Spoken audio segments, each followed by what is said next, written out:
Hello, আসসালামু আলাইকুম। তোমরা অনেকেই বাফার এই শব্দটার সাথে হয়তোবা পরিচিত হও অথবা না হও, কোনো সমস্যা নাই। আজকে আমরা বাফার সলিউশন নিয়ে আলোচনা করব। তো বাফার সলিউশন কি?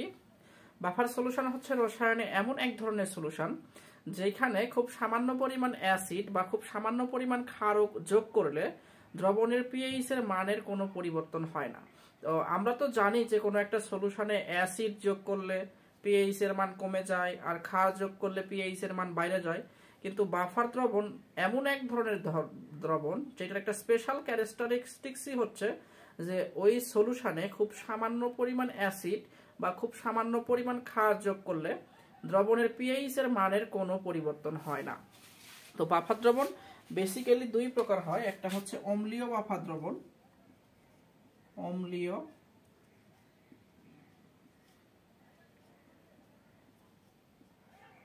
বাফার দ্রবণ, এবং আরো এক ধরনের বাফার দ্রবণ রয়েছে যেটাকে বলা হচ্ছে ক্ষারীয় বাফার দ্রবণ। তোমাদের কাছে জিনিসটা আশ্চর্যজনক মনে হইতেই পারে যে কোনো একটা দ্রবণে অম্ল বা ক্ষারক যোগ করার পরেও পিএইচ এর মানের কোনো পরিবর্তন হবে না, এটা কিভাবে সম্ভব? এই জিনিসটা নিয়েই আমরা আজকে ডিসকাস করব যে বাফার দ্রবণে খুব সামান্য পরিমাণ যদি তুমি অম্ল বা খুব সামান্য পরিমাণ ক্ষারক যোগ করো, তবুও সলিউশনের পিএইচ এর মানের কোনোই পরিবর্তন হবে না। তো অম্লীয় বাফার দ্রবণ জিনিসটা কি নিয়ে তৈরি করা হয় দেখো। অম্লীয় বাফার দ্রবণ তৈরি হয় একটা দুর্বল অম্ল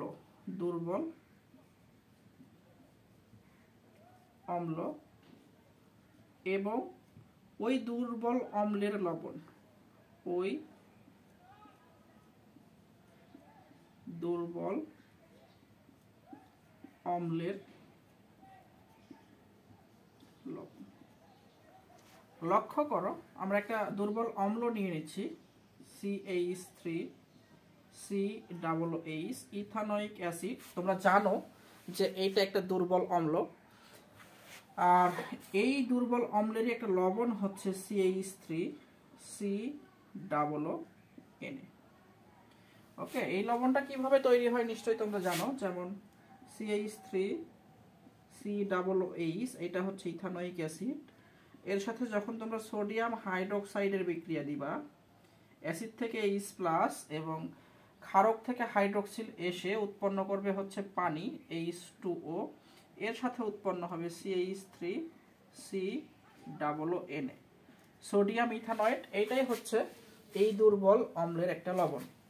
এখন এখানে একটা কথা আছে, আমরা যে দুর্বল অম্লটা নিয়েছি, লবণকে ওই দুর্বল অম্ল থেকেই প্রস্তুত করতে হবে। অন্য কোনো দুর্বল অম্ল থেকে প্রস্তুত করলে ওইটা বাফার সলিউশন হিসাবে কাজ করবে না। এবার তোমরা নিশ্চয়ই জানো যে ইথানোয়িক অ্যাসিড এইটা হচ্ছে দুর্বল অম্ল বা এটা মৃদু তড়িৎ বিশ্লেষ্য। যেহেতু এটা মৃদু তড়িৎ বিশ্লেষ্য, তাহলে এটা দ্রবণে আংশিক বিয়োজিত হবে। আংশিক বিয়োজিত হওয়ার পরে কি কি আয়ন উৎপন্ন করবে দেখো। আচ্ছা, এখানে একটা জিনিস মনে রাখো, আংশিক বিয়োজনের কারণে এখানে আমরা উভমুখী চিহ্ন দিচ্ছি। ইথানোয়িক অ্যাসিড ভেঙে উৎপন্ন করবে CH3COO- সাথে হচ্ছে H+। এটা কিন্তু আংশিক বিয়োজিত হবে, এই জিনিসটা মনে রাখো, আংশিক বিয়োজিত হয়। ঠিক আছে, আংশিক বিয়োজিত হয়, এটার মানে হচ্ছে যে সলিউশনের মধ্যে তুমি যদি 100টা ইথানোয়িক অ্যাসিড দাও, বড়জোর 5 থেকে 10টা ইথানোয়িক অ্যাসিড আয়ন উৎপন্ন করবে। এখন এই যে এখানে সোডিয়াম ইথানয়েট দেওয়া আছে, এটা হচ্ছে তীব্র তড়িৎ বিশ্লেষ্য বা এটা হচ্ছে আয়নিক লবণ। আয়নিক লবণটা জলীয় দ্রবণে 100% আয়নিত হবে, যার কারণে এখানে তীর চিহ্নটা একটা দেওয়া হইল। তো CH3COO- এবং Na+। এইখানে আমরা একটা অম্লীয় বাফার দ্রবণ রাখছি, ইথানোয়িক অ্যাসিড এবং সোডিয়াম ইথানয়েট। এটা হচ্ছে আমাদের অম্লীয় বাফার দ্রবণ। বাফার দ্রবণে যে আয়নগুলো উৎপন্ন হয়, সেই আয়নগুলোকে আমরা ডান দিকে লিখে রাখছি। এই আয়নগুলোর মধ্যে উল্লেখযোগ্য আয়ন হচ্ছে ইথানোয়েট আয়ন। তো এখানে তোমরা নিশ্চয়ই লক্ষ্য করলে দেখতে পাবা যে ইথানোয়েট আয়ন দুইটা যৌগ থেকে আসছে, একটা হলো ইথানোয়িক অ্যাসিড আর একটা হচ্ছে সোডিয়াম ইথানয়েট। এর মধ্যে ম্যাক্সিমাম আয়নগুলোই আসছে আমাদের সোডিয়াম ইথানয়েট থেকে।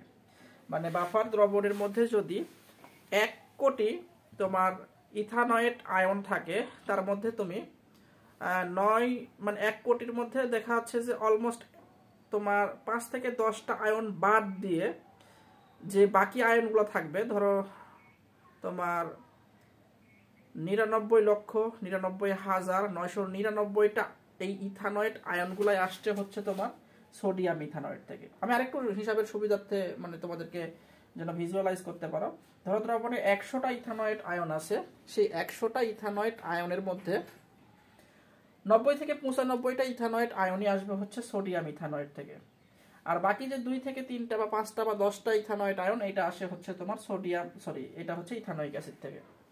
এটার কারণ হচ্ছে ইথানোয়িক অ্যাসিড দুর্বল তড়িৎ বিশ্লেষ্য, এটা খুব একটা আয়নিত হয় না বা এটা খুব একটা ভাঙে না।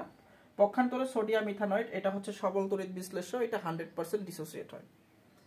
ঠিক আছে, এইবার চলো আমরা একটু বোঝার চেষ্টা করি যে এই বাফার সলিউশনে সামান্য অ্যাসিড বা সামান্য ক্ষারক দিলে পিএইচ এর মানের কোনো পরিবর্তন হয় না কেন, মানে বাফার সলিউশন কিভাবে তার পিএইচ এর মান যে পরিবর্তন হচ্ছে মানে হওয়ার কথা সেই পিএইচ এর মানের পরিবর্তনকে কিভাবে সে প্রতিরোধ করে, এইটা আমরা দেখব।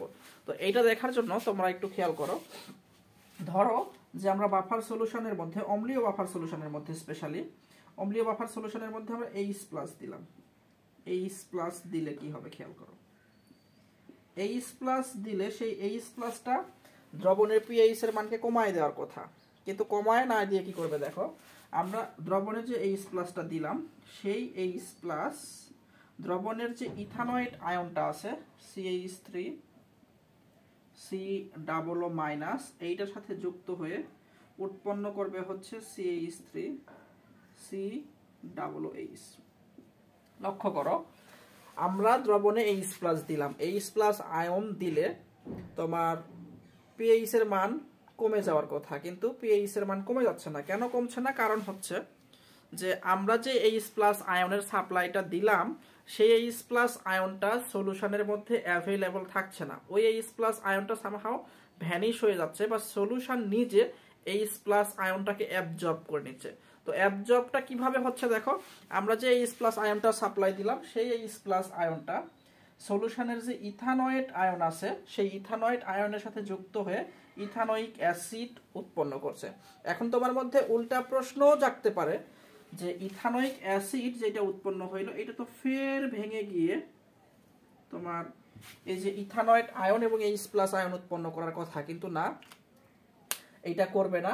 কেন করবে না? কারণ হচ্ছে আমরা যখন সলিউশনে H+ আয়নের সাপ্লাই দিচ্ছি কমন আয়ন ইফেক্টের কারণে ইথানোয়িক অ্যাসিড এর দ্রাব্যতা কমে যায়।